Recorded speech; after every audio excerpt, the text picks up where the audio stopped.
광신가족 여러분 안녕하십니까? 12번째 주 광신 체프를 시작하겠습니다. 사도신경으로 우리 신앙을 함께 고백하십시다.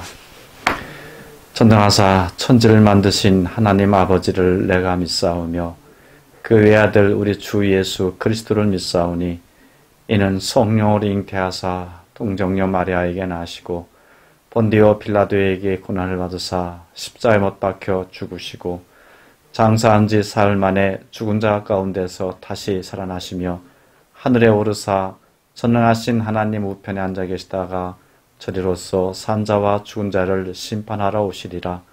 성령을 믿사오며 거룩한 공회와 성도가 서로 교통하는 것과 죄를 사하여 주는 것과 몸이 다시 사는 것과 영원히 사는 것을 믿사옵나이다. 아멘. 찬송가 78장, 새 찬송 478장입니다. 참 아름다워라 함께 부르십시다.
하나님의 말씀은 사도행전 17장 28절부터 31절까지입니다. 봉독합니다. 우리가 그분 안에서 살아 움직이고 존재하기 때문인데 너희의 시인들 중 어떤 이들도 말하기를 우리도 그분의 자손이다 하였으니 이처럼 우리가 하나님의 자손이기 때문에 신의 존재를 사람의 기술과 생각으로 조각한 금이나 은이나 돌과 같은 것으로 생각해서는 안 된다. 알지 못하던 시대에는 하나님께서 눈 감아 주셨으나 지금은 어디에서나 누구든지 회개하라고 사람들에게 명령하셨으니 이는 하나님께서 정하신 사람을 통하여 세상을 의로 심판하실 날을 정하시고 그분을 죽은 자들 가운데서 일으키시어 모든 이들에게 믿을 만한 증거를 주셨기 때문이다. 아멘. 사도행전 17장 28절부터 31절까지 말씀을 봉독해 드렸습니다. 이 본문을 중심으로 해서 부활, 믿을 만한 증거 이런 제목으로 여러분들에게 말씀을 전하겠습니다. 바울이 여러 차례에 걸쳐서 선교 사역을 했습니다. 두 번째 선교 사역 중에는 빌립보, 데살로니가를 거쳐서 아테네를 가게 됩니다. 오늘 우리가 읽은 본문은 이 사도 바울의 두 번째 선교 사역 중 아테네에서 있었던 그 일이 기록되어 있습니다. 바울이 아테네에 갔습니다. 그 아테네는 당시 문화의 중심지였습니다. 그 아테네의 건축 문화, 아직까지도 많은 사람들에게 감동을 줄 정도의 아름다운 건축 문화를 간직하고 있는 도시 아닙니까? 사도 바울 때도 마찬가지였습니다. 아테네는 바울 당시의 문화의 중심지였습니다. 뿐만 아닙니다. 아테네는 그 누가 뭐라고 해도 철학의 중심지, 사상의 중심지입니다. 우리가 오늘 또 잘 알고 있는 소크라테스, 플라톤, 아리스토텔레스가 태어나고 활동했던 곳, 그것이 바로 아테네입니다. 사도 바울이 오늘 본문에 나오고 있는 복음을 전한 그 당시에도 에피쿠로스 학파와 스토아 학파의 후예들이 그곳에서 활동하고 있었던 것입니다. 아테네는 이렇게 세계 문화의 중심지이면서 사상의 중심지이기도 했습니다. 뿐만 아닙니다. 아테네 하면은 종교의 중심지이기도 했습니다. 아크로폴리스에는 파르테논 신전을 비롯해서 수많은 신전들이 있었습니다. 그리고 수많은 신상들이 도시의 이곳저곳에 널려 있었습니다. 이름만 들어도 알 수 있는 그러한 무수한 신전들입니다. 신상들이었습니다. 여러분, 아폴로 신상, 주피터 신상, 비너스상, 바카스상, 우리가 본 적도 없지만 그 이름만 들어도 이것이 그 유명한 신상들이구나 라는 것을 오늘날도 알고 있지 않습니까? 한마디로 말해서 사도 바울이 아테네를 방문했을 때 아테네는 문화의 중심지요, 사상의 중심지요, 종교의 중심지, 그야말로 세계의 중심지, 이곳이 바로 아테네였습니다. 도시 전체가 웅장했습니다. 아주 화려했습니다.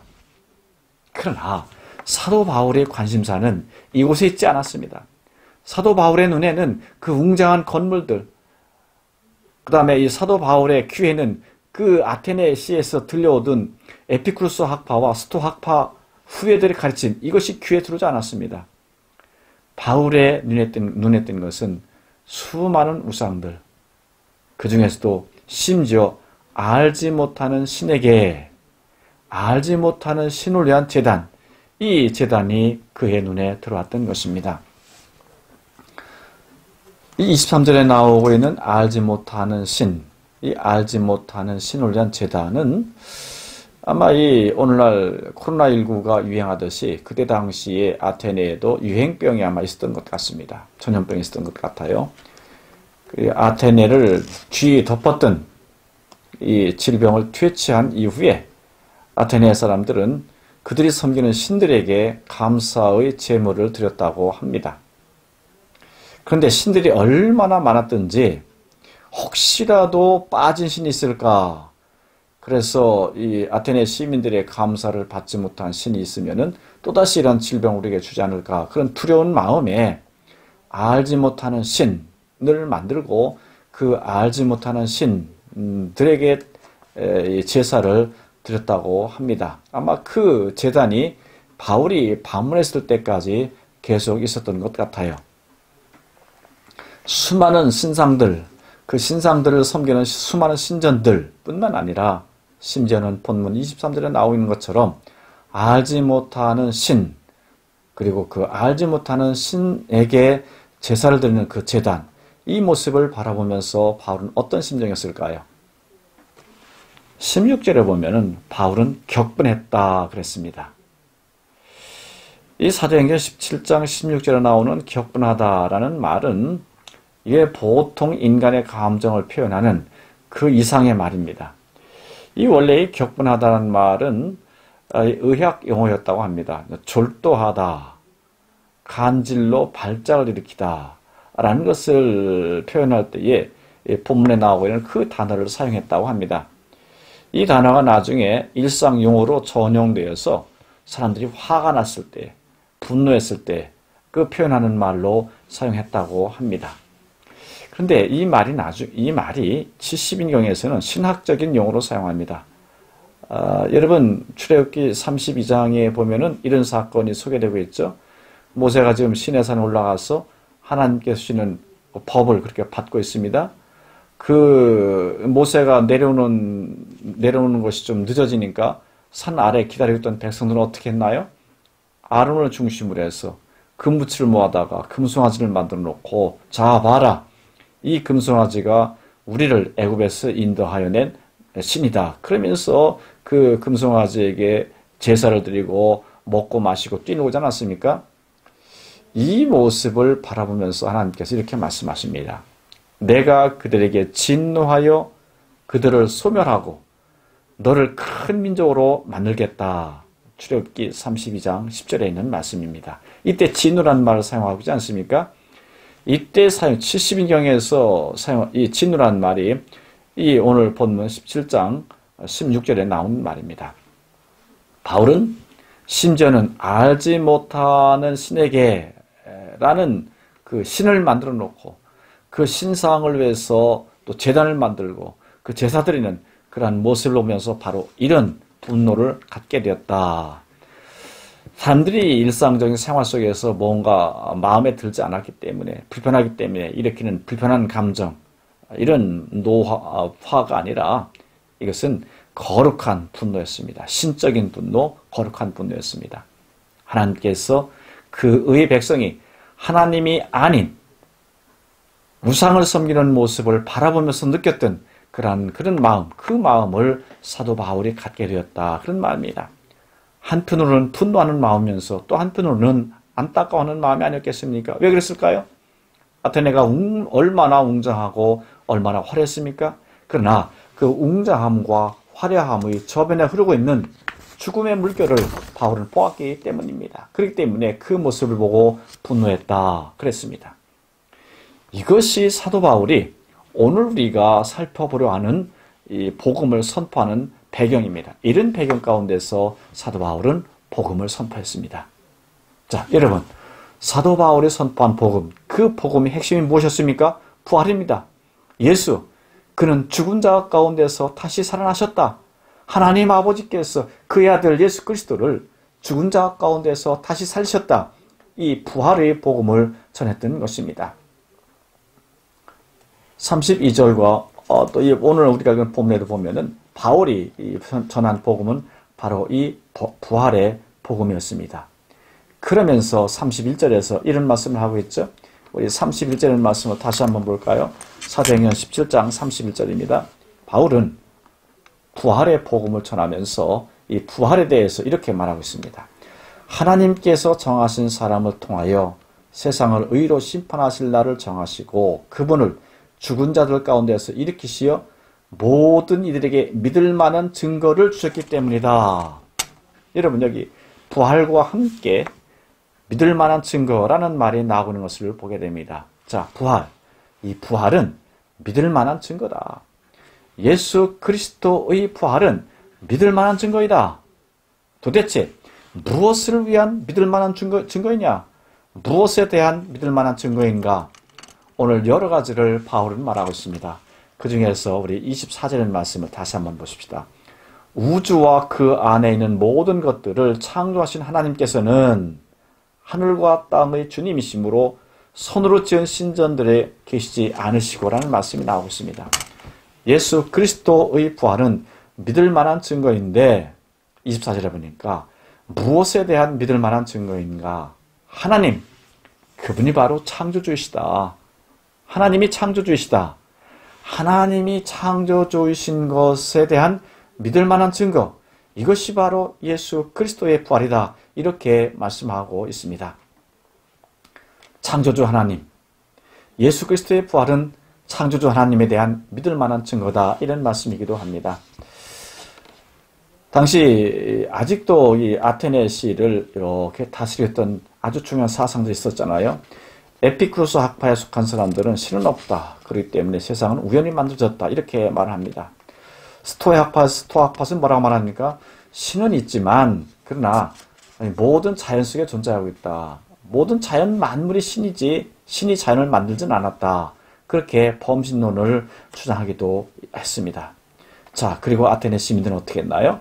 아테네 시민들은 그들의 손으로 신상을 만들고 그들의 손으로 신전을 만들고 자기들이 만든 신상을 신이라 하고 자기들이 만든 신전 속에 그 신이 거하신다, 그렇게 산다, 거기 계시다, 그렇게 말하지 않습니까?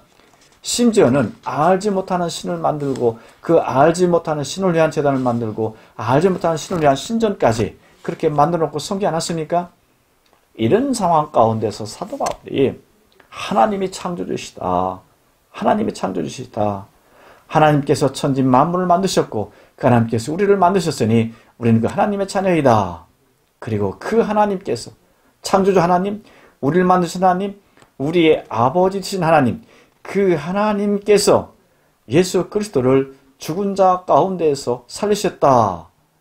예수 그리스도의 부활을 증거하면서 이 부활이야말로 하나님 그분이 창조주이심을 증거하는 믿을 만한 증거이다, 이렇게 선포하고 있습니다. 자, 말씀을 마무리합니다. 여러분, 부활은 믿을 만한 증거라. 오늘 본문이 그렇게 말씀하고 있습니다. 무엇에 대한 믿을 만한 증거라는 것입니까? 하나님, 그분은 창조주이시다 라는 것에 대한 믿을 만한 증거입니다. 하나님은 창조주이십니다. 하나님은 창조주시기 때문에 우리의 삶의 주인이십니다. 하나님은 창조주시기 때문에 하나님만이 우리의 예배와 경배를 받으시기에 합당한 분이시라. 그렇게 본문은 옛날 사도 바울 당시 아테네 시민을 향해서 뿐만 아니라 오늘 우리를 향해서도 말씀하십니다. 하나님은 창조주이십니다.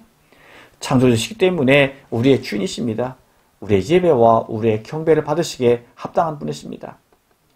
아무리 웅장하고 화려하게 보이는 삶이라 할지라도 이 믿음이 없이는 마치 죽음의 그늘 아래 살아가는 것과 다를 바가 없다, 그렇게 말씀하고 있습니다.